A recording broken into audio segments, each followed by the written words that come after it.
और Israel Hamas युद्ध पर इस वक्त की बड़ी खबर आ रही है। हिजबुल्लाह ने इजराइल के ठिकानों पर फिर से हमला बोला है। इजरायली मिलिट्री पोस्ट पर रॉकेट दागे हैं। इजराइल के सर्विलांस टावर पर रॉकेट से हमला किया गया है। हिजबुल्लाह जो कि लेबनान का एक मिलिशिया संगठन है, इजराइल के मुताबिक ये आतंकी संगठन है और गाहे बगाहे इजराइल पर ये लेबनान की ओर से हमला करता रहता है। इजराइल के सर्विलांस टावर पर रॉकेट से हमला किया है हिजबुल्लाह ने। युद्ध का एक दूसरा मोर्चा खुलने की भी आशंका है। लेबनान की ओर से बार बार हिजबुल्लाह की ओर से अटैक किया जाता है और एक बार फिर से हमला किया गया है। हिजबुल्लाह और हमास के हमलों का जवाब देने के लिए इजराइल ने कोड 3 तैयार किया है। इस कोड 3 में हमले का 3 फेज है, जिसमें पहला फेज है युद्ध के बाकी दोनों फेज के बाद गाजा हमास से मुक्त हो जाएगा।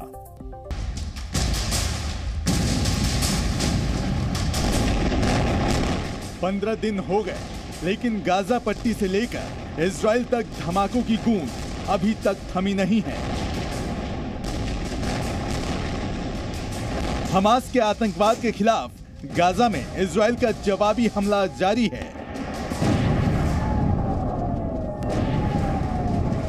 इजराइल की वायुसेना चुन चुनकर आतंकी संगठन हमास और उसके आतंकी नेताओं के ठिकानों पर एयर स्ट्राइक कर रही है।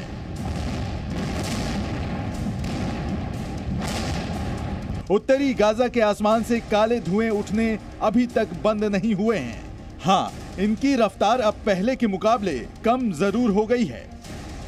शनिवार को इजराइल की सेना ने गाजा में रात भर बम बरसाए।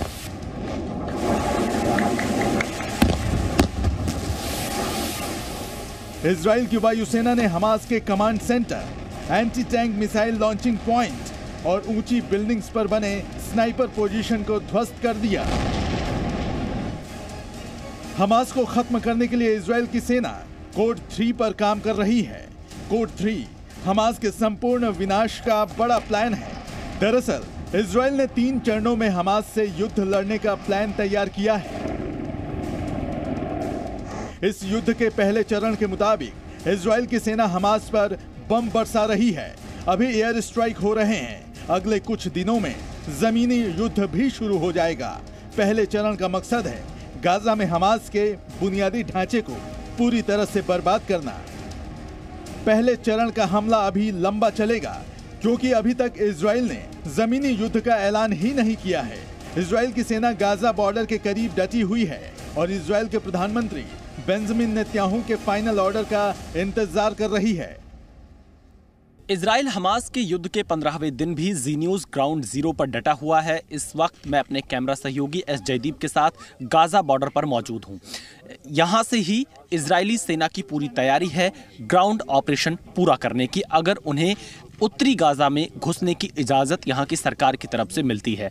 मैं जहां पर मौजूद हूं, बिल्कुल मेरे ठीक पीछे गाजा बॉर्डर है और गाजा बॉर्डर की इन फेंसिंग को पार करने के बाद जो आप इमारतें देख रहे हैं लंबी लंबी, ये ऊंची इमारतें ही यहां पर उत्तरी गाजा है, जहां हमास के आतंकी ठिकाने हैं, जहां इजराइल की सेना यहां हवाई हमले कर रही है। इजराइल के युद्ध का दूसरा चरण तब शुरू होगा जब जमीनी युद्ध की शुरुआत होगी।